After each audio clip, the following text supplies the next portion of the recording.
వాక్యం చదువుకుందాం. యెహోషువ రాసినటువంటి గ్రంథము, దేవునికి మహిమ కలుగును గాక. యెహోషువ రాసినటువంటి గ్రంథము 2వ అధ్యాయము. యెహోషువ రాసినటువంటి గ్రంథము 2వ అధ్యాయము 12వ వచనాన్ని నేను చదువుతున్నాను. మీరందరూ పరిశీలన చేయాల్సిందిగా ప్రభు పేరట మనం చేయించున్నాం. నేను మీకు ఉపకారము చేసి గనుక మీరును నా తండ్రి ఇంటికి ఉపకారము చేసి నాకు నిజమైన ఆనవాళ్ళను ఇచ్చి, నా తండ్రియు నా తల్లియు నా అన్నదమ్ములను నా అక్క చెల్లెలను వారికి కలిగి ఉన్న వారందరూ సావకుండా బ్రతుకనిచ్చి రక్షించినట్లుగా దయచేసి యెహోవా తోడని ప్రమాణము చేయుడనెను. ప్రార్థన చేసుకుందాం. పరిశుద్ధుడా, కృప కలిగిన తండ్రి, దయగలిగిన దేవాన్ని కొందనాలు. వాక్యం నీది, వాక్యమునకు నిజమైన అనువాదం ఇచ్చేవాడు నీవే. ఇదిగో నా తండ్రి, ఓ నాయన, రాయబడిన అక్షరం వెనక రాయబడినటువంటి మర్మం అది ఏవైతే ఉన్నదో ప్రభువా, ఓ అది మీరే తేటగా మాతో అందరితో మాట్లాడండి. ఎందుకంటే ప్రభువా, మీరు మాట్లాడితే మేము బ్రతుకుతాం నాయన. మీ మాటలో జీవం ఉన్నది, మీ మాటలో ప్రభావం ఉన్నది, మీ మాటలో శక్తి ఉన్నది.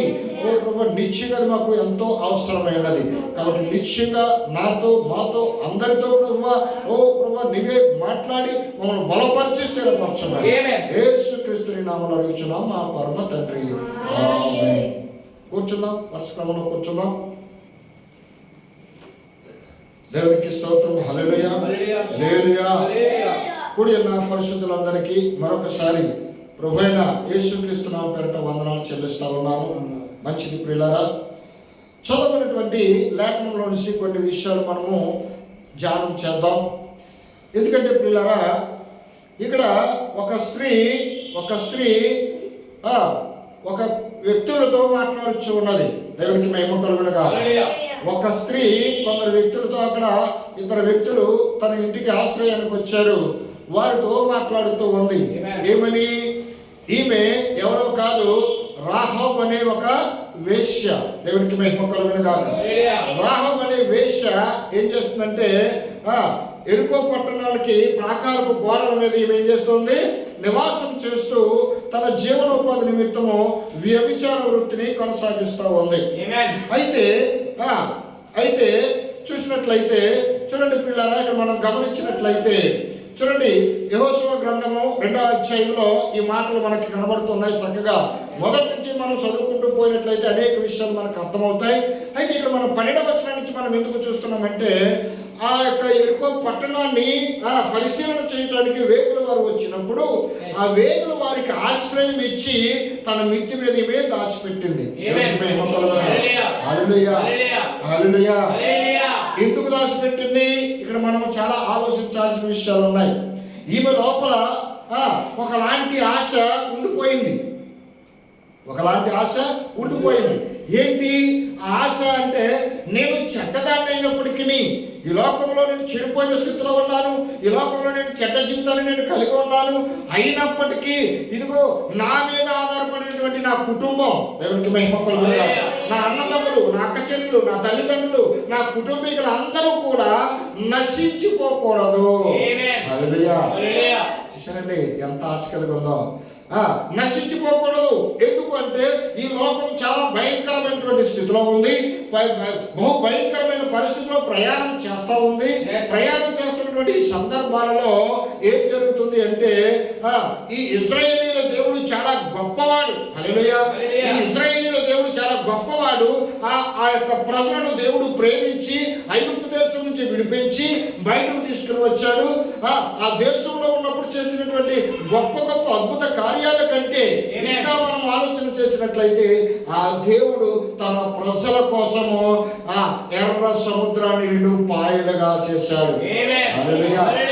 2 పాయలుగా చీల్చేసి తన ప్రజలను నడుచుకుంటూ బయటికి వెళ్ళడానికి గాలికి చేత ఆ మార్గం అంతటిని ఆగిపోయి ఒక రోడ్డులా ఉండటానికి ఆయన ఎంతగానో మరి వాళ్ళకి ఆ కృపను ఇచ్చాడు. మహిమ కలుగును గాక. ఇప్పుడు చూడండి, వెనక చూస్తే ఎవరున్నారు? ఫరో సైన్యము, ముందు చూస్తే సముద్రము.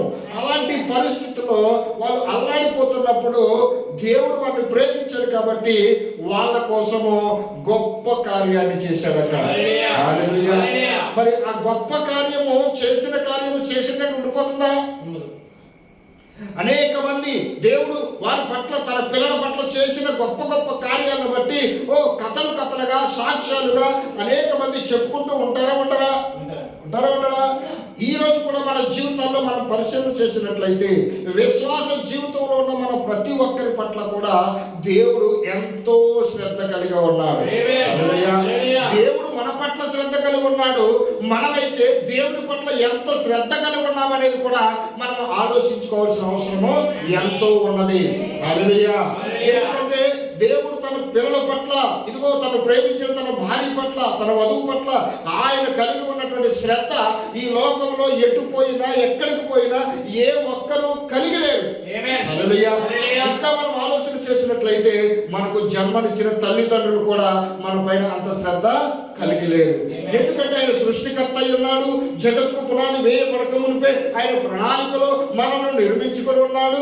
కాబట్టి ఎప్పుడు ఏది మనకు అవసరమో ఆ అవసరం తీర్చడానికి ఒక ప్రణాళికనైన రూపు చేసుకుని మన చుట్టూ ఆయన కంచెగా కాపు కాస్తూ ఉన్నాడు. హల్లెలూయా. ఆ విషయం ఎప్పుడైతే మనం గ్రహిస్తామో, ఆ విషయాన్ని ఎప్పుడైతే మనం ఆలోచిస్తామో, అప్పుడు దేవుడు మన పట్ల ఆయన చేస్తున్నటువంటి గొప్ప కార్యాలను, ఆయన గొప్ప కృపను మనము అర్థం చేసుకుని ఇంకా మరింత కృతజ్ఞత కలిగి మనం ఉండాలి. హల్లెలూయా. ఆ ఎర్ర సముద్రాన్ని చీల్చి అది చెప్పుకోవడం ఈజీయే, కానీ ఆ ఆశ్చర్యము, ఆ అద్భుతము జరుగుతున్నప్పుడు అది చూసినటువంటి ప్రజలకు ఎలా ఉంటుందండి?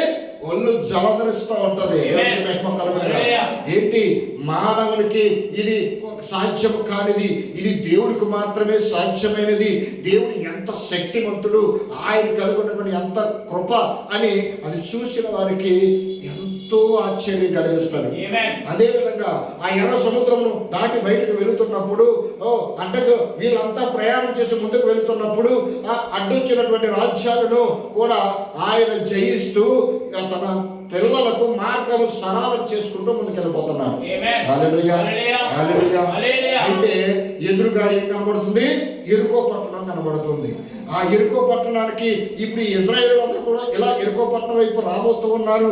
ఇవే కాకపోతే రేపు కాకపోతే ఎల్లుండు ఏదో ఒక దినానికి ఇలా మన మీదకు వస్తారు. వాళ్ళు వచ్చి ఒకవేళ మనం నాశనం చేస్తారేమో అని ముందుగానే వాళ్ళు తనను తాను కాపాడుకోవడానికి ఒక పక్క శ్రద్ధను కలిగి ఉన్నారు. మరొక పక్క దేవుడి యొక్క శక్తిని బట్టి, దేవుడు చేస్తున్న కార్యాలను బట్టి, దేవుడు తన పిల్లలు ప్రేమించిన ఆ గొప్ప ఆ శక్తివంతమైనటువంటి విధానాన్ని బట్టి ఒక పక్క వాళ్ళకి ధైర్యం చెడిపోయింది, భయంతో బ్రతుకుతున్నారు. అయితే ఆ విషయము అందరూ చూస్తూ ఉన్నారు, అందరికీ తెలుసు.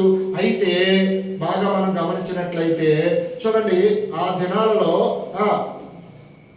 ఇప్పుడు అంతగా మనకు కనబడటం లేదు, కానీ ఆ దినాలలో ఒక వాతావరణం ఉంది. దేవుడికి మహిమ కలుగునుగా. ఏంటి వాతావరణము? ఆ దినాలలో మనము ఆలోచన చేసినట్లయితే ప్రతి చోట కూడా వ్యభిచార వృత్తిని చేసే వాళ్ళను కొన్ని ఇండ్లను ఊరికి దూరంగా ఉంచేవారు. హల్లెలూయా. ఎందుకు వాళ్ళు ఉంచేవారు అంటే కుటుంబాలు సక్రమంగా కట్టబడాలి అంటే, హల్లెలూయా, కుటుంబాలలో ఐక్యత, ప్రేమ కలిగి వాళ్ళు జీవించాలి అంటే ఈ వ్యభిచార వృత్తి కలిగినటువంటి కుటుంబాలు కొన్ని కావాలి. ఎందుకు కావాలి? వీళ్ళు ప్రతి బిడ్డ కూడా, ఆడబిడ్డ అయినా మగబిడ్డ అయినా, ఈ రోజు లోకం చెడిపోయిన స్థితిలో ఆ రోజు లేదు. హల్లెలూయా. ప్రతి ఒక్కరూ తల్లిదండ్రులు చెప్పిన మాటకు జవదాటకుండా లోబడి తల్లిదండ్రులు గౌరవిస్తూ జీవించినటువంటి విధానము ఆ రోజుల్లో ఉండేది.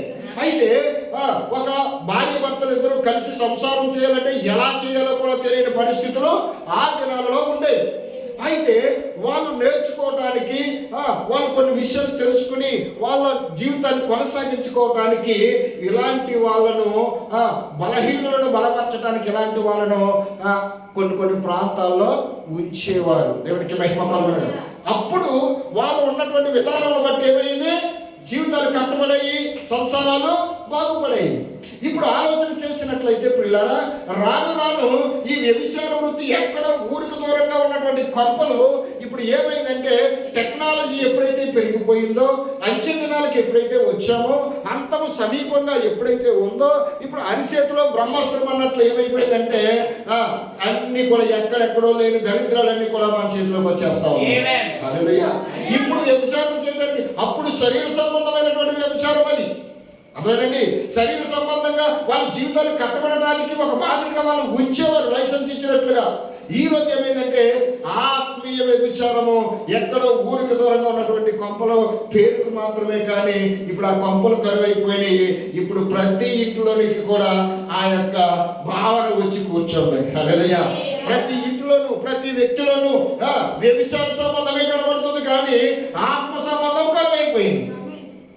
ఆ రోజు శరీర సంబంధంగానైనా సరే కుటుంబానికి ఒక విలువ ఉండేది, కుటుంబానికి ఒక బాధ్యత ఉండేది, ప్రతి వ్యక్తికి ఒక గౌరవం ఉండేది, ఆత్మ అభిమానం ఉండేది. హల్లెలూయా. ఈ రోజు మనం చూసినట్లయితే ప్రియులారా, ఆత్మీయ అభిమానం అంటే ఏంటో అర్థం లేని పరిస్థితులకు మారిపోయాం. తల్లిదండ్రులకి విలువిచ్చే పిల్లలు లేకుండా పోయారు, తల్లిదండ్రులకి గౌరవం లేకుండా పోయింది. చూసినట్లయితే పేరుకు మాత్రము, ఇంకా చెప్పాలంటే ఆ రోజులో విద్య తక్కువ, ఈ రోజు విద్య చూస్తే ఎక్కువ. అధిక విద్య అధిక శోకమును పుట్టించినట్లు ఈ విద్యావంతులందరూ ఏమైపోతున్నారంటే విలువ లేని మనుషులుగా మారిపోతా ఉన్నారు. దేవుడికి మహిమ కలుగుతుంది. చెడిపోతూ ఉన్నారు. అయితే ఇక్కడ మనం గమనించినట్లయితే ఈ రాహాబు అనే వేశ్య ఏం చేసిందంటే, ఈ వేగుల వారు వచ్చినప్పుడు వాళ్ళకి ఆశ్రయం ఇచ్చి వాళ్ళను గుర్తుపట్టింది. హల్లెలూయా, హల్లెలూయా. వాళ్ళని గుర్తుపట్టి ఏం చేసింది? వాళ్ళకి ఆశ్రయం ఇచ్చింది. ఎందుకు గుర్తుపట్టింది? ఎలా గుర్తుపెట్టగలిగింది? ఇశ్రాయేలీయులందరూ కూడా ఎలా ఉన్నారు? దేవుడి యొక్క ఆత్మ నింపబడి ఆత్మ పూర్ణులుగా దేవుడి యొక్క క్రమంలో వాళ్ళు కనబడుతున్నారు. కాబట్టి ఎందుకు అంటే వాళ్ళందరూ కూడా ఎలా వచ్చారు బయటికి? దేవుని యొక్క పస్కాను ఆచరించి బయటకు వచ్చారు. ప్రతి ఒక్కరు ప్రభురాత్రి భోజనాన్ని ఆచరించారు. ప్రతి ఒక్కరు సముద్రంలోను మేఘంలోను బాప్తిస్మం పొందారు. దేవుడి యొక్క అభిషేకమును కృపను పొందుకొని వాళ్ళు ముందుకు కొనసాగుతూ ఉన్నారు. హల్లెలూయా. ప్రారంభంలో అందరూ బాగానే ఉన్నారు. ఇప్పుడు అందరూ ప్రారంభంలో మంచి ఆసక్తి కలిగి, విలువ కలిగి, భయం కలిగి, ప్రేమ కలిగి, భక్తి మనం చేస్తా ఉన్నప్పుడు మన ముఖాల యొక్క తేజస్సు ఒకలా దగదగ మెరిచిపోతూ ఉంటుంది. మన ప్రవర్తన చూసే వాళ్ళకి వింతగా కనబడుతూ ఉంటుంది. దేవునికి మహిమ కలుగునుగా. ఇదే ప్రభావం, ఇంత మర్యాద ఇలా కూడా ఉండాలా అన్నంతగా ఉంటుంది. రాను రాను రాను రాను రాను సంవత్సరాలు పెరిగి సీనియారిటీ పెరిగి కొద్ది ఏమైపోతుంది అంటే మనలో ఉన్నటువంటి సిన్సియారిటీ ఏమైపోతుందంటే చల్లారిపోతాం. అయితే పిల్లరా, ఇక్కడ ఈ వేగుల వారు ఇశ్రాయేలీయుల ప్రజలు నిజమైన దేవుని ప్రజలు కాబట్టి వీళ్ళు ఆ యెరికో పట్టణం రాగానే ఆ అమ్మ గుర్తుపట్టేసింది వాళ్ళని. తన చుట్టూ ఉన్నటువంటి ప్రజలు, ఇంకా పైగా చెప్పాలంటే ఏదైనా సమాచారం కావాలంటే వాళ్ళు ఊరికి దూరం ఎందుకు ఇచ్చేవారు? ఏదైనా సమాచారం కావాలంటే 10 మంది ఎక్కడికి చేస్తారో అక్కడే ఉంటాయి కథలన్నీ, అవునా కదండి? కాబట్టి ఈమె ఇంటికి వీళ్ళు ఎందుకు చేరారు? అందరూ ఇక్కడికి వచ్చిపోతారు కాబట్టి ఇది విషయం అని వారు అడిగితే మొత్తం మేట దొరుకుతుందని వీళ్ళు కూడా వెతుక్కుంటూ అక్కడికే వెళ్ళారు. అయితే వీళ్ళని చూసిన వెంటనే వీళ్ళ విధానాన్ని, వీళ్ళ ఆత్మీయ స్థితిని, వీళ్ళు ఎంత గొప్ప దేవుని కింద ఉన్నారో, ఆ దేవుని శక్తి ఏంటో కథలుగా చెప్పుకోవటాన్ని విన్నదాన్ని బట్టి ఆమెకి ఏం కలిగింది? ఇప్పుడు భయము కలిగింది. ఆమెకే కాదు, ఆ యెరికో పట్టణ చుట్టుపక్కల ప్రాంతం అంతటికి కూడా దేవుని యందు భయము కలిగి గిచగిచలాడిపోతా ఉన్నారు. దేవునికి మహిమ కలుగును. అప్పుడు వేగుల వారితో ఒక మాట అంటుంది, ఒక ప్రమాణం చేయమని అడుగుతుంది. ఏంటి ఆ ప్రమాణము? చూసినట్లయితే చూద్దాం. అలా చదువు 12వ వచనం చదువుదాం. నేను మీకు ఉపకారము చేసితిని కనుక మీరును నా తండ్రి ఇంటికి ఉపకారము చేసి నాకు నిజమైన ఆనవాళ్ళని ఇచ్చి నా తండ్రియు నా తల్లియు నా అన్నదమ్ములను నా అక్క చెల్లెళ్ళను వారికి కలిగిన వారందరూ సావకుండా బ్రతికే నిచ్చి రక్షణ కలుగునట్లు దయచేసి యెహోవాతోనని ప్రమాణము చేసెను. హల్లెలూయా. ఆ ఇద్దరు వేగుల వారితో ఏమంటుంది? నేను, నా అన్నదమ్ములు, నా అక్క చెల్లెలు, నా కుటుంబీకులు అందరూ కూడా మీరు ఎలాగ వస్తారని నాకు తెలుసు. మీరు వచ్చినప్పుడు ఖచ్చితంగా మమ్మల్ని అందరినీ చంపేస్తారని కూడా మాకు తెలుసు. మా రాజ్యంలో సమస్తాన్ని మీరు స్వాధీనం చేసుకుంటారని కూడా మాకు తెలుసు. అందుకే మీరంటే భయము కలిగి ధైర్యం చెందిన వారుగా మేము ఇక్కడ జీవిస్తున్నాం. అయితే మిమ్మల్ని నేను ఎందుకు దాచిపెట్టాను అంటే, ఖచ్చితంగా మీ దేవుడు చాలా గొప్పవాడు కనుక, మీ పట్ల దేవుడు చేసిన కార్యాలన్నీ చాలా గొప్పవి కనుక, అది మేము విని మేము భయముతో ఉన్నాం కనుక, ఒకవేళ మీరు ఇలా వచ్చినప్పుడు మీరు దయచేసి నన్ను, నా కుటుంబాన్ని, నా తల్లిదండ్రులు, నా కుటుంబ సభ్యులు అందరినీ కూడా సంపకుండా రక్షిస్తానని నాకు మాట ఇవ్వండి. ఎంత ఆశ ఉందండి కుటుంబం మీద. దేవుడికి మహిమ కలుగును గాక. ఈరోజు నా ఆశ కుటుంబం మీద ఎంత భారం ఉంది, ఎంత బాధ్యత ఉంది. తను చెడిపోయినదైనా, తను చెడ్డదైనా ఎవరి కోసం ఆమె ప్రాకులాడుతుంది? ఇప్పుడు తన కుటుంబం కోసం, తన రక్త సంబంధుల కోసం తను ఎంతో ప్రాకులాడుతూ ఉంది. అయితే వాళ్ళు కూడా ఆమె చూసినటువంటి ప్రేమను బట్టి, ఆమె కోరినటువంటి కోరికను బట్టి కూడా వాళ్ళు కూడా చక్కగా మాట్లాడుతూ ఉన్నారు. ఏమని చూద్దాం. అందుకు ఆ మనుషులు ఆమెతో నీవు మా సంగతి వెల్లడి చేయని యెడల మీరు సావకూడనట్లు మీ ప్రాణములకు బదులుగా మా ప్రాణం ఇచ్చేదము.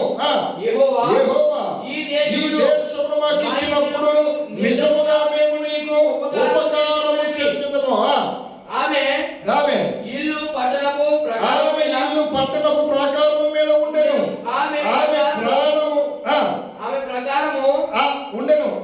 ప్రకారము మీద నివసించుచున్నది కనుక త్రాడు వేసి కిటికీ ద్వారా వారిని దింపెను. ఆమె మిమ్మును తరుముపోవారు మీకెదురుగా వచ్చినవేమో, మీరు కొండలకు వెళ్ళి తరుముపోయిన వారిని తిరిగి వచ్చే వరకు 3 దినములు అచ్చట దాగి ఉండము, తరువాత మీ త్రోవను వెళ్ళుదని వారితో అనగా, ఆ మనుషులు ఆమెతో ఇట్లనెను, ఇదిగో మేము ఈ దేశమునకు వచ్చి వారము కనుక నీవు మా చేత చేయించిన ఈ ప్రమాణం విషయమై మేము నిర్దోషులమగునట్లు మా చేత నువ్వు ప్రమాణం చేయించు. మా ఇంటిని, మా తల్లిదండ్రులను, మా కుటుంబ సభ్యులను మీరు కాపాడుతారని మాకు మాట ఇవ్వండి, రక్షిస్తారని మాట ఇవ్వండి. మహిమ కలుగును. కాబట్టి నువ్వు మాతో ప్రమాణం చేయించావు కాబట్టి మేము మీకు మాట ఇచ్చాం. మేము ఖచ్చితంగా వస్తాం. మా దేవుడు మాకు అనుమతించాడు, మేము వస్తా ఉన్నాం. వచ్చినప్పుడు ఖచ్చితంగా మేము చేయాల్సిన కార్యం ఇక్కడ చేస్తాం.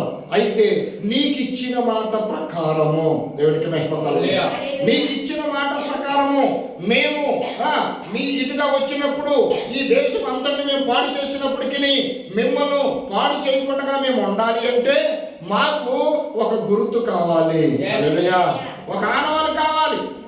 ఆ ఆనవాలు కింద మీరు ఉన్నప్పుడు మాత్రమే అది జరుగుతుంది. చూద్దాం ఏం చెప్తారో చూద్దాం. చదవండి. నీవు మమ్మును దించిన ఈ కిటికీకి ఎర్రని దారములు కట్టి నీ తల్లిని, నీ అన్నదమ్ములను, నీ తండ్రి ఇంటి వారు అందరినీ దేవునికి స్తోత్రం. హల్లెలూయా. ఏం చెప్తున్నాడు వీళ్ళు? నీ తల్లిని, నీ తండ్రిని, నీ అన్నదమ్ములు, నీ అక్కచెల్లెలు, నీ కుటుంబీకులు అందరినీ కూడా ఎక్కడ చేర్చుకోవాలా? నీ ఇంటికి చేర్చుకో. దేవుడికి మహిమ కలుగును. అందరూ కూడా ఎక్కడ ఉండాలి? ఇప్పుడు నీ లోపల ఉండాలి, నీ ఇంటి లోపల ఉండాలి. అందరూ నీ కుటుంబ సభ్యులందరూ నీ ఇంటి లోపల ఉండాలి. నీ కిటికీకి ఎర్రని దారం కట్టేసి ఉండాలి ఆనవాలుగా. హల్లెలూయా. ఎందుకంటే మేము వచ్చినప్పుడు మాకు గుర్తేంటి? మేము వెతుక్కునేదేంటి? ఆ ఎర్రని దారాన్ని వెతుకుతాం. హల్లెలూయా. ఆ ఎర్రని దారం ఎక్కడైతే కనబడిందో ఆ ఇంటిని తప్పించి మిగిలిన అంతటిని కూడా మేము నాశనం చేసేస్తాం. అయితే నీ కుటుంబం అంతా ఆ ఇంటిలో ఉంటే వాళ్ళందరూ క్షేమంగా ఉంటారు. ఒకవేళ నీ ఇంటి ద్వారములో నుండి వెలుపలికి వచ్చువాడు తన ప్రాణములకు తానే ఉత్తరగాలి. మేము నిర్దోషులమగు అవుదము. అయితే నీ యొద్ద నీ ఇంటనున్న ఎవనికే గాని ఏ అపాయమైనను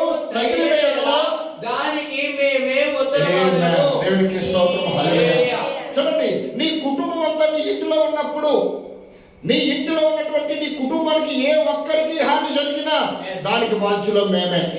హల్లెలూయా. ఎవరిస్తారన్నంత బలమైన మాట. నీ కుటుంబం అంతటికి ఆ ఇంట్లో ఉన్న వారికి ఏదైనా జరిగిందంటే దానికి బాధ్యులము మేమే. అయితే ఇంకా చెప్తాడు కింద,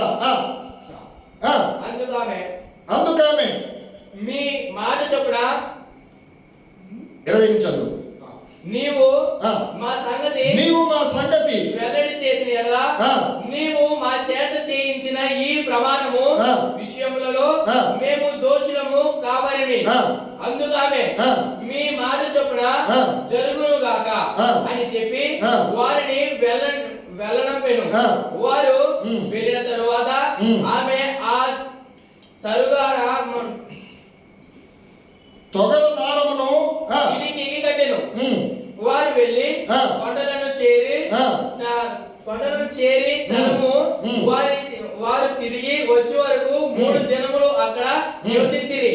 తరుము వారు ఆ మార్గమందును వారిని వెతకిరి గాని వారు కనబడలేదు. ఆ ఇద్దరు మనుషులు తిరిగి కొండల నుండి దిగి నది దాటి నూను కుమారుడైన యెహోషువ యొద్దకు వచ్చి తమకు సంభవించినదంతయు అతనితో వివరించి చెప్పిరి. మరియు వారు ఆ దేశమంతయు యెహోవా మన చేతికి అప్పగించుచున్నాడు, మన భయము చేత ఆ దేశస్థులందరికీ ధైర్యం చెడి ఉన్నదని యెహోవాతో అనిరి. హల్లెలూయా. ఇప్పుడు వాళ్ళు ఏమన్నారంటే, చూడండి, ఆ ఇంట్లో ఉన్న వాళ్ళకి మేము బాధ్యులం. ఆ ఇల్లు దాటి బయటికి ఎవరైనా వస్తే మేము బాధ్యులము కాదు. హల్లెలూయా. ఇప్పుడు ఏం చేయాలి? బాగా ఆలోచన చేయాలి. ఇప్పుడు ఏం చేయాలి? ఇప్పుడు ఇంతవరకు ఆమె ఒక వ్యభిచార జీవితాన్ని కలిగి, ఒక తప్పుడు సాక్ష్యాన్ని కలిగి జీవించింది. ఇప్పుడు కుటుంబం అంతా ఈమె నమ్మాలా వద్దా? నమ్మాలంటే ఏం చేయాలి? అయ్యా, ఇదిగో రాబోతూ ఉంది, ఉగ్రత రాబోతూ ఉంది, వాళ్ళు వచ్చి మనం నాశనం చేసేస్తారు, వాళ్ళందరూ మరి ఈ రాజ్యాన్ని నాశనం చేసేటప్పుడు మనం కూడా నాశనం అయిపోతాం. కాబట్టి మీరందరూ ఇంట్లోకి వచ్చేయండి, ఇంట్లోకి వచ్చేస్తే వాళ్ళు వచ్చినప్పుడు మనం రక్షిస్తారు, మనం తప్పించుకోవడానికి అవకాశం ఉంటుంది అని ఆమె కుటుంబంతో చెప్పింది అనుకోండి. నమ్ముతారా వాళ్ళు? నమ్ముతారా? నమ్మరు. కాదు అని అమ్మ చెప్పావు, ఇలాంటి కబుర్లు ఏమీ ఎవరో రావడం ఏంటి, ఈ రాజ్యం అంతటి చంపిస్తే వీళ్ళు చూస్తూ ఊరుకుంటారు, మరి నువ్వు చెప్పొచ్చావు కానీ అంటారా? వింటారా? ఈరోజు కూడా ఏ కుటుంబంలో చూసినా ఆమె కుటుంబీకులే కాదు, కానీ ఇక్కడ ఏ కుటుంబంలో చూసినా తన కుటుంబము వారి మాటకు లోబడే పరిస్థితి కనబడటం లేదు. ఏ కుటుంబంలో చూసినా వ్యతిరేకతే కనబడుతుంది. ఏ కుటుంబంలో చూసినా అక్కడ దైవికమైనటువంటి నిర్ణయానికి ఆటంకాలే కనబడుతున్నాయి, కానీ సమ్మతించే వాళ్ళు కనబడటం లేదు. అయితే ఇప్పుడు తన కుటుంబం అంతా రక్షించుకోవాలి. ఇప్పుడు అది అసలు కథ. తన కుటుంబం అంతా రక్షించుకోవాలి. ఖచ్చితంగా వాళ్ళు వస్తారు, ఇక్కడ చేయాల్సిన పని చేస్తారు. అయితే ఇప్పుడు మనం చేయాల్సింది, నా కుటుంబాన్ని నేను ఖచ్చితంగా కాపాడుకోవాలి. ఇప్పుడు తనకు దేవుని భయము చేత, తన కుటుంబం మీద ఉన్నటువంటి బాధ్యత, గౌరవం చేత ఇప్పుడు ఆమె మారు మనస్సు తీసుకుంటుంది. ఆమె ఏం పొందుకుంటుంది? మారు మనసు పొందుకుని, ఇదిగో నా కుటుంబాన్ని నేను కాపాడుకోవాలి అంటే ఖచ్చితంగా ఎంతకాలము నేను చేసినటువంటి వృత్తిని ఇప్పుడు నేను ఏం చేయాలి? హల్లెలూయా. ఎందుకంటే ఇక ఇంతవరకు నేను చేసినటువంటి ఈ వృత్తి వలన నాకు పాపం వచ్చింది, నా కుటుంబానికి శాపం వచ్చింది తప్పితే నాకు మేలు కలగలేదు. అయితే ఇప్పుడు నేను రక్షించబడాలి, నా కుటుంబం రక్షించబడాలి అంటే నేను చేస్తున్నటువంటి ఈ పనులన్నీ కూడా ఏం చేయాలి? ఇప్పుడు ఆపివేయాలి. హల్లెలూయా. తన మనసు బలమైనటువంటి తీర్మానం తీసుకుంది, ఒక మంచి మారు మనసు పొందుకొని ఇప్పుడు దేవుని పట్ల ఆసక్తి కలిగి కూడా ఏం చేసిందంటే, తన తప్పును తను ఒప్పుకుంటూ పశ్చాత్తాపడుతూ ఏం చేస్తుందంటే బోర్డు తిప్పేసింది. హల్లెలూయా. ఇక మీద ఇక్కడ ఇలాంటి పొరపాట్లు జరగవు అని చెప్పేసి ఒక బోర్డు తిప్పేసింది. ఆ వ్యభిచార వృత్తిని మానేసింది. ఇప్పుడు ఆ వృత్తిని మానేసి ఇప్పుడు కుటుంబాన్ని పిలవడం ప్రారంభించింది. హల్లెలూయా. హల్లెలూయా. కుటుంబాన్ని పిలవడం ప్రారంభించింది. కుటుంబాన్ని పిలిచి, అయ్యా ఇదిగో మన దగ్గరికి ఇదిగో కొద్ది సమయాల్లో, కొద్ది కాలంలో ఇదిగో ఇలా రాబోతూ ఉన్నారు, దేవుని ప్రజలు రాబోతూ ఉన్నారు, మనకు అంతము ఇక్కడ కనబడబోతుంది. కాబట్టి ఇదిగో మనకు వాళ్ళు ఇచ్చిన మాట ప్రకారముగా మనం ఈ ఇంటిలో ఉంటేనే మనం బ్రతుకుతాం. హల్లెలూయా. ఈ ఇంటిలో మనం లేకుండా బయట ఎక్కడికి వెళ్ళినా కూడా మనం బ్రతకడానికి ఎట్టి పరిస్థితుల్లో అవకాశము లేదు. కాబట్టి దయచి నా మాట నమ్మండి. ఎందుకంటే ఇంతవరకు నేను తప్పుగా జీవించినప్పటికీ ఇదిగో ప్రాణ భయం చేత, ఆత్మరక్షణ చేత ఇదిగో నేను నా పనిని, నా వృత్తిని మానివేశాను. కాబట్టి మనం అందరం సురక్షితంగా ఉండాలి అంటే మీరందరూ నా మాట వినాలి. హల్లెలూయా. నేను చెప్పింది చేయాలి. కాబట్టి మీ పనులు ఏమంటే త్వరగా సక్క పెట్టుకుని మీరు కూడా భయం చేత, మీరు కూడా మీ మనస్సాక్షి ప్రకారం మీరు కూడా మారు మనసుకుని అందరూ కూడా ఒకరిని ఒకరు అర్థం చేసుకుంటూ నా ఇంటికి వచ్చేయాలి. నా ఇంటి లోపల ఎవరైతే ఉంటారో వాళ్ళకి మాత్రమే రక్షణ. హల్లెలూయా. హల్లెలూయా. ఎందుకంటే పిల్లరా, ఆ రోజు ఆమె తీసుకున్న నిర్ణయం తన కుటుంబం కోసము ఎంత బలమైన నిర్ణయం అంటే అది సామాన్యమైనటువంటి ఆలోచన కాదది. దేవుడికి మహిమ కలుగునుగా. ఈ రోజు కూడా ప్రతి కుటుంబంలోనూ ప్రతి విశ్వాస జీవితంలోనూ కూడా ఖచ్చితంగా మనం ఈ తీర్మానము తీసుకోవాలి. ఏంటి తీసుకోవాలి? ఇదిగో దినములు అంతమందు, ఇదిగో రాకడ ఎప్పుడో తెలియదు, మన పోకడ ఎప్పుడో తెలియదు. చుట్టూ చూస్తే దేవుడు మనకు చూపించినటువంటి సూచనలు నెరవేరుతూ ఉన్నాయి. ఎక్కడ చూసినా తుఫానులు, ఎక్కడ చూసినా భూకంపాలు, ఎక్కడ చూసినా కరువులు, ఎక్కడ చూసినా యుద్ధాలు, ఇలాంటి పరిస్థితుల మధ్య మనము భయంకరమైన స్థితిలో జీవిస్తా ఉన్నాం. హల్లెలూయా. ఇంతవరకు మన జీవితంలో అవిశ్వాసము కలిగి ఉన్నాము, విశ్వాసము కలిగి ఉన్నాము. దేని శాతము ఎంత ఉన్నదో అది ఒక్కసారి మనం ఏం చేయాలి? ఇప్పుడు పరిశీలన చేసుకోవాలి. నేను యేసుక్రీస్తు దేవుడిని నమ్మి 20 సంవత్సరాలు అయ్యింది, 10 సంవత్సరాలు అయ్యింది, 5 సంవత్సరాలు అయ్యింది, అనేక సంవత్సరాలు అయింది చెప్పుకోవడం కాదు. కానీ హల్లెలూయా, చెప్పుకోవడం వల్ల నీకు వచ్చేదేమీ లేదు. కానీ ఈ చివరి గడియలోనైనా సరే నువ్వు ఒక బలమైన తీర్మానం తీసుకుని, హల్లెలూయా, ఆ బలమైన తీర్మానం ఏమిటి అంటే ఇంతవరకు తెలిసి చేసిన, తెలియక చేసిన ఏ విధమైనటువంటి పొరపాట్లు చేసినా నా జీవితాన్ని నేను సరి చేసుకోలేకపోయాను. నా కుటుంబాన్ని నేను కాపాడుకోలేకపోయాను. నా భర్త నా మాట వినడు, నా భార్య నా మాట వినడం లేదు, నా పిల్లలు నా మాట వినడం లేదు. భయంకరమైన పరిస్థితుల్లో నేను నా కుటుంబము జీవిస్తా ఉన్నాను. అయితే ప్రమాదం మనకు పొంచి ఉన్నది కాబట్టి ఆ ప్రమాదం నుంచి నా కుటుంబం అంతా రక్షించబడాలి అంటే మొట్టమొదటిగా మారు మనసు పొందాల్సింది వారు కాదు, కానీ అది నేనే పొందాలి. ఎందుకంటే నా మనసును నేను మార్చుకుని నేను ఎంతవరకు మంచిగా జీవించానా, చెడుగా జీవించానా, దేవుని యొక్క చిత్తంలో నా జీవితంలో నెరవేర్చానా, లేకపోతే తప్పి తిరుగుతున్నానా ఏమిటి అనేది ఎవరో చెప్తే వినడం కాదు, కానీ నాకు నేనేం చేయాలి? ఇప్పుడు పరిశీలించుకోవాలి. ఎంత ఎన్నాళ్ళు నా విశ్వాస జీవితంలో ఎంత సాక్ష్యము కలిగి ఉన్నాను, దేవుని యొక్క చిత్తంలో నా జీవితంలో ఎంతవరకు నెరవేర్చాను, ఎన్ని ఆత్మ సంబంధమైన క్రియలు నా జీవితంలో నేను కలిగి ఉన్నాను అనేది ఒక్కసారి నువ్వు ఆలోచన చేసుకుంటే నీ జీవితంలో చూడండి, నువ్వు ఎన్ని మంచి పనులు చేసావో, ఎన్ని చెడ్డ పనులు చేసావో, దేవుని చిత్తాన్ని నెరవేర్చడానికి నువ్వు ఎంతగా పరుగులు తీస్తున్నావో, లేకపోతే దేవుని చిత్తాన్ని ఉల్లంఘించి పాపములో తిరగడానికి ఈ లోకంలో ఎంతవరకు నువ్వు పరుగులు తీస్తున్నావో అది ఒకరు చెబితే కాదు, కానీ నిశ్చయంగా నీకే అర్థమవుతుంది. నీ యొక్క స్థితిగతులన్నింటినీ కూడా ఎవరు బయలుపరుస్తారు? దేవుడే బయలుపరుస్తారు.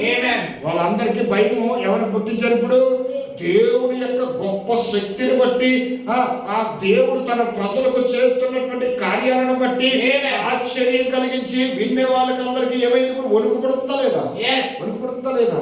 అయితే ఇప్పుడు కూడా మన విశ్వాస జీవితంలో మనము అలాంటి విశ్వాసం కలిగి ఆత్మతో, సత్యముతో, యథార్థంగా మనం జీవించడం ఎప్పుడైతే ప్రారంభించామో, ఇప్పుడు అరహం అనే స్త్రీ చేసి తన వృత్తిని మానేసింది. హల్లెలూయా. ఒకవేళ నా జీవితంలో, నీ జీవితంలో, లేకపోతే వాక్యం వింటున్న అనేక మంది జీవితంలో ఒకవేళ ఇంతవరకు సరైనటువంటి స్థితి లేకపోవచ్చు, నీ యొక్క సరైనటువంటి సాక్ష్యం లేని పరిస్థితిని బట్టి నువ్వు ఏది చెప్పినా నీ కుటుంబం నమ్మకపోవచ్చు. అంతే కదండి. నీ కుటుంబము నీ కుటుంబాన్ని రక్షించడానికి దేవుడు నిన్ను ఎన్నుకున్నాడు అంటే నీ మాట నీ కుటుంబం వినడం లేదంటే కారణం ఏంటి? దేవుడు నిన్ను ఎన్నుకున్నాడు. అది మాత్రం 100% రైట్. అయితే నువ్వు దేవుని చిత్తాన్ని ఎంతవరకు కైకొన్నావు? హల్లెలూయా. దేవుడు నిన్ను ఎన్నుకున్న మాట నిజమే. అందుకే ఆ కుటుంబంలో నీకు ఒక స్థానం ఇచ్చాడు, ఒక గౌరవాన్ని ఇచ్చాడు, అందరికంటే ముందు విశ్వాస జీవితాన్ని కలిగేటట్లు ఇచ్చాడు. అయితే ఇప్పుడు నీ విశ్వాసంతో పాటు నీ జీవితంలో నిజమైనటువంటి క్రియలను కలిగి ఉంటే ప్రతి క్రియలను ఏం చేయాలి? నువ్వు లోకాన్ని నువ్వు జయించాలి. హల్లెలూయా. ఏం చేయాలండి? లోకాన్ని మనము జయించాలి. లోకాన్ని మనం జయించి ప్రతి విషయంలోనూ దేవునికి సాక్షిగా మనం నిలబడినప్పుడు ఇంతవరకు నీ కుటుంబం నీ మాట వినకపోవచ్చు.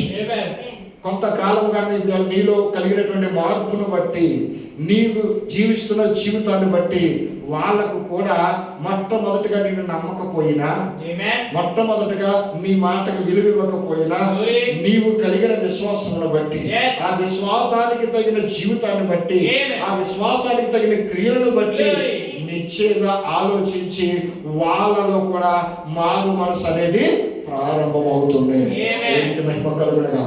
అప్పుడు నీ కుటుంబం అంతా కూడా వచ్చి నువ్వు ఏ ఇంటినైతే నువ్వు క్షేమం కోరుకుంటున్నావో, నువ్వు ఏ సన్నిధిలోనికి ఉండి నీవు ఆ యొక్క చూడండి ఆ కిటికీ ద్వారానికి ఏం కట్టమన్నారు? ఎర్రటి దారం కట్టమన్నారు. ఎర్రటి దారం అక్కడ కట్టున్నారు. ఈ రోజు ఆ రోజుకి శరీర సంబంధంగా వాళ్ళకి ఆడవాలంటూ ఉందంటే ఆ ఎర్రటి దారమే. ఈ చివరి కాలంలో జీవిస్తున్నటువంటి మనకు కూడా ఒక గుర్తు కావాలి, ఆడవాళ్ళు కావాలి. ఏంటి ఆడవాలంటే పిల్లరా, ఆ ఎర్రటి గుర్తు మనకు కూడా కావాలి. ఏంటి ఆ ఎర్రటి గుర్తు? ఏంటి ఆ ఎర్రటి గుర్తు? అదే ప్రభు అయిన యేసు క్రీస్తు యొక్క రక్తమై ఉన్నది. ఆ యేసు క్రీస్తు నామములో ఎప్పుడైతే నువ్వు నమ్మి మారు మనసు పొంది పాప క్షమాపణ నిమిత్తం ప్రతివాడు యేసు క్రీస్తు నామములో బాప్తిస్మం పొందుతున్నాడు. హల్లెలూయా. ఆ ప్రభు రాత్రిని ఆచరిస్తూ ఉన్నాడు. ఆ పాదశుద్ధిలో పాల్పంపును పొంది దేవుని యొక్క చిత్తాన్ని తన జీవితంలో నెరవేరుస్తూ ఉన్నాడు. హల్లెలూయా. నువ్వేం చేస్తా ఉన్నావు? ఏం చేస్తా ఉన్నావు? నీ జీవితం మీద కూడా ఒక ఎర్రటి ముద్ర కనబడుతూ ఉంది. హల్లెలూయా. ఆ ముద్ర నీకు కనబడకపోవచ్చు, కానీ ఎవరు కనబడుతున్న ముద్ర? లోకానికి కనబడుతుంది. ఏంటి ఆ ముద్ర? నువ్వు ఎప్పుడైతే విశ్వాస జీవితంలో యేసుక్రీస్తు నామములో బాప్తిస్మం పొంది ఆత్మతో సత్యముతో ఆయన పట్ల ఆసక్తి గల నువ్వు జీవిస్తున్నప్పుడు నీ క్రియలను బట్టి, నీ మాటను బట్టి, నీ విశ్వాసాలను బట్టి చూసే వాళ్ళందరూ కూడా ఆ ముద్ర కనబడుతుందా లేదా? నిన్ను గుర్తిస్తున్నారా లేదా? 100 మందిలోకి వెళ్ళినా కానీ వీళ్ళు యేసుక్రీస్తుని నమ్ముకున్న వాళ్ళని ఖచ్చితంగా చెప్తున్నారు. కదండి, వీళ్ళు దేవుని పిల్లలని చెప్తూ ఉన్నారు. వీళ్ళు దేవుని పిల్లలని చెప్తున్నారంటే చిన్న విషయం అయితే కాదు, చిన్న విషయం అయితే కాదు. ఎందుకంటే ఈ లోకంలో నువ్వు దేవుణ్ణి కలిగి ఉన్నావు. ఆ దేవుని చిత్తాన్ని నీ జీవితంలో నెరవేరుస్తూ ఒక సాక్షిగా నువ్వు జీవించినప్పుడు అది చూసినటువంటి ప్రజలు నిన్ను గురించి ఇచ్చినటువంటి సాక్ష్యమే మీరు దేవుని పిల్లలనే మాట. అదే ఈ లోకానికి నీకు సంబంధం లేకుండా నువ్వు జీవించినప్పుడు నువ్వు పొందినటువంటి సాక్ష్యం. ఈ లోకంతో కలిసిపోయి ఈ లోకంలో ఏ రీతిగా ప్రజలు ఉన్నారో ఆ రీతిగానే నువ్వు ఉండి, ఆ రీతిగానే నువ్వు మాట్లాడి, ఆ రీతిగానే నీ జీవితాన్ని కొనసాగిస్తూ అదే క్రియలు నువ్వు చేస్తూ అదే ఆచారాలు చేస్తూ ఉంటే నిన్ను దేవుని పిల్లలను ఎవరైనా గుర్తిస్తారా? గుర్తించారు. ఇప్పుడు నేను ఎత్తి మీద ఏం కనబడతలేదు? ముద్ర కనబడటం లేదు.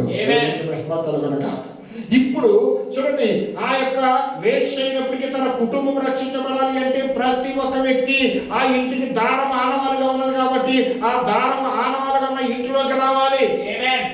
ఈ కాలంలో కూడా ప్రతి కుటుంబంలోనూ కూడా ఏం చేయాలంటే వాళ్ళ మీద బాధ్యత ఉంది. హల్లెలూయా. వాళ్ళ మీద భారం ఉంది. ఎవరైతే మొట్టమొదటిగా దేవుడు నమ్ముకున్నారో వాళ్ళ మీద దేవుడు ఉంచిన భారం ఏంటి అంటే ఆ కుటుంబం అంతటిని తన నిజమైన ఇంటికి నడిపించాల్సిన బాధ్యత ఉన్నది వాళ్ళనే. హల్లెలూయా. ఇప్పుడు నీవు ఆత్మ సంబంధంగా నీ ఇల్లు ఏమైంది? ఇక్కడ నిన్ను రక్షించేది, నీ జీవితానికి ఒక పాఠాన్ని నేర్పేది, నీ జీవితాన్ని లోకం నుంచి తప్పించి విజయాన్ని పొందేటట్టుగా నడిపించేది నీవు ఎన్నుకున్న దేవుడు నీకు అనుగ్రహించిన సన్నిధి ఉన్నది.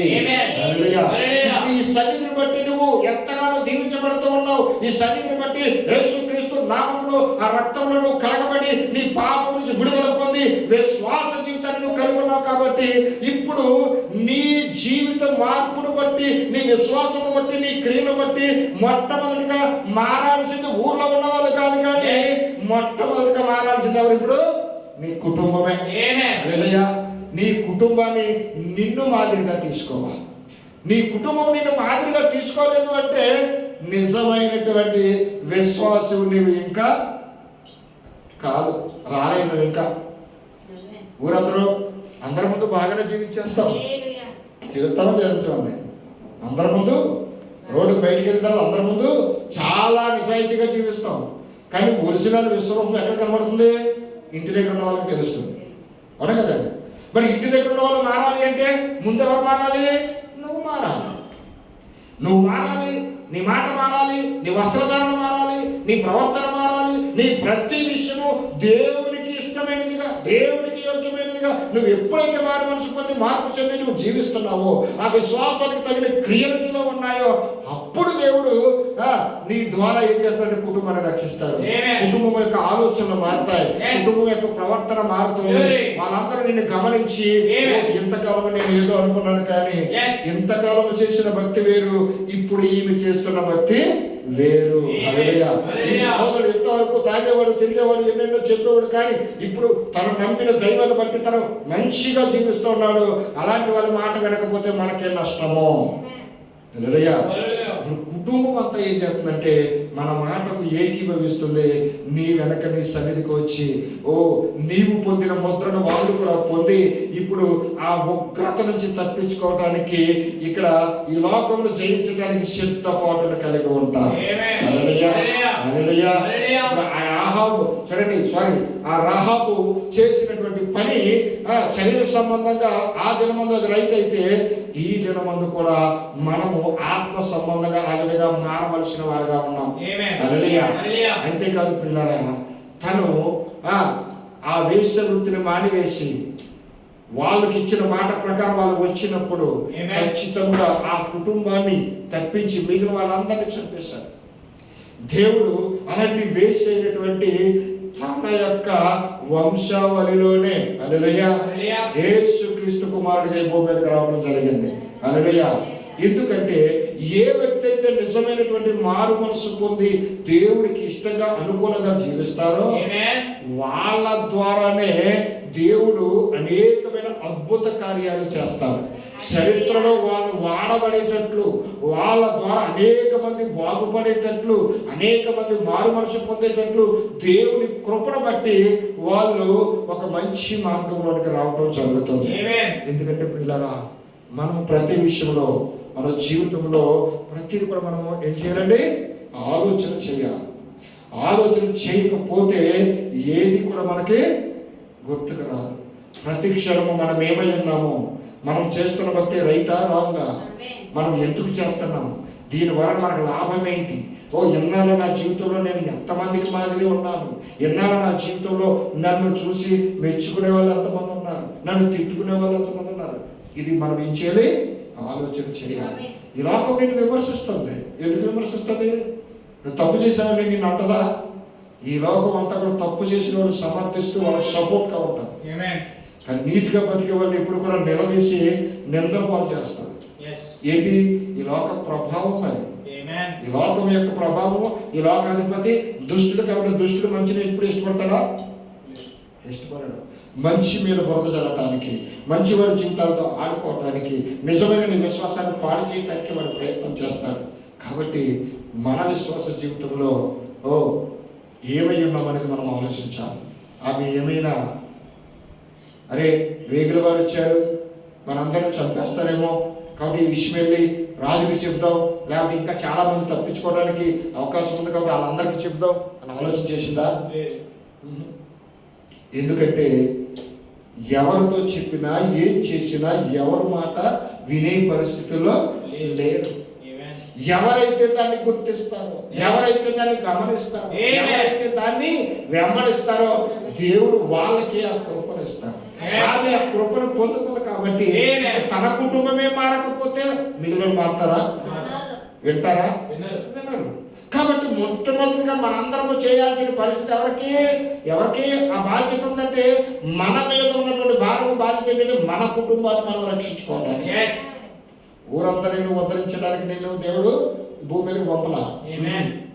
నీ కుటుంబాన్ని నువ్వు కాపాడుకుంటే అంతకు మించిన ధన్యత ఇంకొకటి లేదు.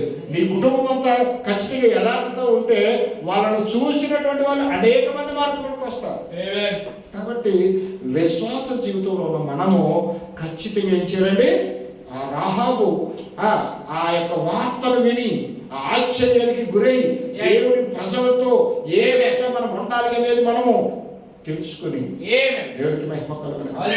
తన జీవితాన్ని మార్చుకుని తన కుటుంబ రక్షణ కొరకు ఏ విధమైనటువంటి ముద్ర కలిగి ఉన్నదో ఈ చివరి దినాల్లో మనందరము కూడా మన నుదుటి మీద ప్రభు అయిన యేసు క్రీస్తు యొక్క రక్తపు గుర్తులు మన మీద శాతానికి కనబడుతూ ఉండాలి. దేవునికి మహిమ కలుగును. ఆ యానవాళ్ళు మనం పొందుకోవాలి. ఆ ప్రభురాత్రిని మనం ఆచరించాలి. ఖచ్చితంగా పాదశుద్ధిని మనం కలిగి ఉండాలి.